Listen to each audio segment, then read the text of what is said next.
The challenges facing new college graduates are staggering, and it's not just about finding a job. Many are entering the workforce with soaring student loan debts, a concern that's keeping some Americans from enrolling in college in the first place. Today, the administration rolled out a revamped plan to tackle this crisis.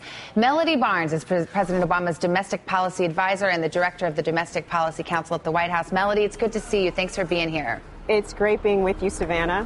Well, the president, not just with regard to student loans, but also with the mortgage crisis this week, has been rolling out a series of policy initiatives under the broad rubric of we can't wait. He's not going to wait for Congress to act. He's going to take actions that he can do unilaterally. And my question to you is simple. Why did the president wait until now to unveil these initiatives? It's the fall of 2011. If he could have taken these actions before, why did he wait so long?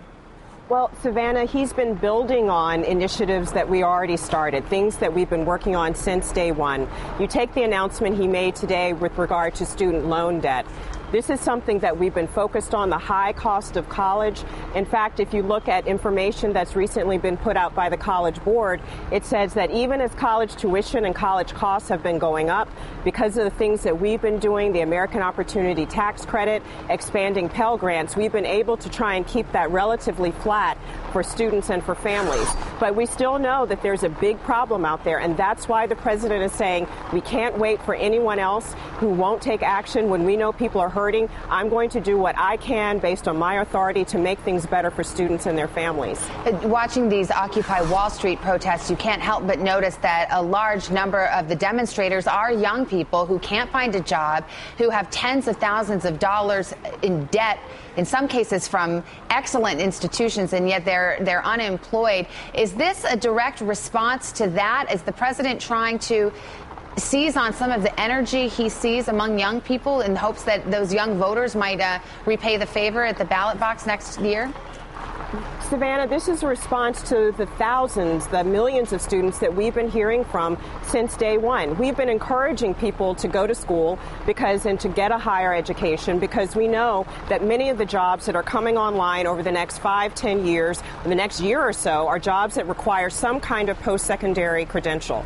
At the same time, people are afraid to do this because they know debt will be high, or they go to school and they have these heavy burdens and they aren't able to take jobs that may be lower paying. So we're responsive to that. You know, we've got this We the People website. Over 30,000 individuals sent a petition to us saying, we've got a crushing debt burden. Please help us. Please do something about it. So we've expanded an initiative that Congress passed about a year and a half ago. We've pulled the date forward so students will be able to benefit from it by the year 2012.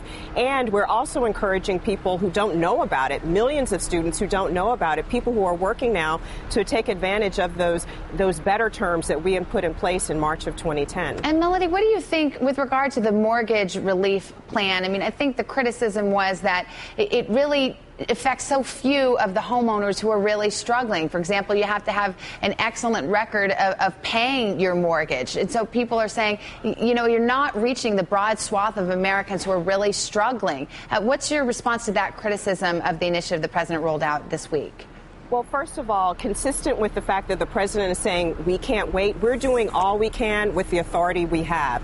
But I would argue that if you're one of those million individuals, one of those million homeowners, that you are pleased that the president took action this week that's going to help keep you in your home. At the same time, we're going to keep pushing and pushing to do all we can to try and expand those benefits for as many people as possible. We're hoping Congress will work with us, but until they do, we're going to keep using executive authority to make life better for the American people. All right, Melody Barnes, the president's domestic policy advisor. Melody, thanks for being here. Good to see you. Great. It's a pleasure, Savannah. Thanks so much.